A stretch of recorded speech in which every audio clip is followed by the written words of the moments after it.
l'AFCM 23 constate avec consternation que tous les efforts fournis et toutes les avancées diplomatiques engagées viennent d'être abrogées à travers le déclenchement d'une guerre généralisée par des attaques et actes de guerre en déployant entre 12 à 15 000 hommes et en installant 58 nouvelles positions dans les hauteurs d'Ouvira et en ouvrant le feu sur nos positions, violant ainsi un cessez-le-feu patiemment courté. Depuis quelques jours, les troupes de l'armée régulière du Burundi, FNDB, des FARDC, des FDLR et des Ouazaleng, ainsi que des Imbonerakure, viennent d'ouvrir 3 grands axes de confrontation. Axe 1, dans les hauts plateaux d'Ouvira et Fizi. C'est samedi 30 août 2025. Ils ont eux-mêmes annoncé la prise de la cité de Minembwe. Axe 2, Luinja, à Mwenga, où ils annoncent la prise de la cité de Luinja et déclarent se diriger désormais vers Walungu et la ville de Bukavu. Axe 3, Walikale. Après la visite du gouverneur militaire du Nord Kivu, des hostilités ont été déclenchées dans l'objectif de prendre Walikale, Massissi et d'ouvrir la voie vers la ville de Goma. Des avions de combat, des drones et plusieurs hommes des troupes, plus de 30 000 hommes, sont mis en contribution afin de réaliser cette sale désordre. Tshisekedi et son régime veulent convaincre par le calme ceux qui refusent de discuter à la table.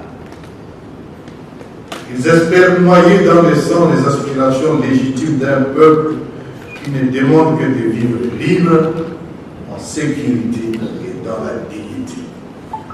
L'AFCM 23 n'a pas choisi la guerre.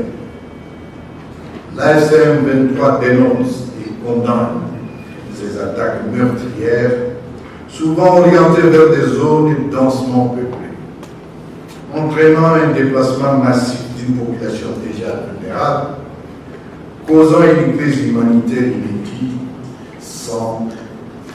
inédite, mais dont malheureusement personne ne parle et qu'aucune organisation de défense des droits de l'homme ne dénonce.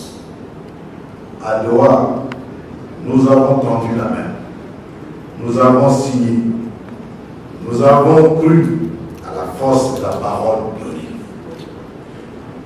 Mais face à la trahison, au mépris et à la barbarie, nous avons le devoir sacré d'assurer la légitime défense. L'AFCM 23 réaffirme son attachement à la paix, mais ne se dérobera nullement à sa responsabilité consistant à défendre les populations civiles. L'AFC se tient prête politiquement pour porter la voix de la paix, prête militairement pour repousser la barbarie, prête moralement pour supporter tous les sacrifices nécessaires à la libération du peuple. Le blocage vient d'un pouvoir qui, après avoir opposé son nom à Doha, choisit, comme à son habitude, la trahison. L'AFCM 23 met en garde M. Tshisekedi contre toute nouvelle attaque irresponsable des troupes de sa coalition génocidaire et se réserve le droit de le mettre immédiatement hors d'état de nuire. Tenez-le pour dit, celle-ci recevra une réponse appropriée jusqu'à la neutralisation de la menace à la source. L'AFCM 23 réaffirme son attachement indéfectible au processus de droit et déclare au monde: nous ne trahirons pas la paix. Mais nous ne laisserons pas non plus la folie d'un homme détruire l'avenir de tout un peuple. Notre combat est juste notre cause est noble et notre détermination reste intacte. La paix ne sera pas sacrifiée sur l'autel du mépris, sur l'autel de l'orgueil, sur l'autel de l'arrogance, sur l'autel des mensonges. Elle triomphera parce que le peuple congolais la réclame et parce que nous avons juré de la défendre au prix du sacrifice suprême.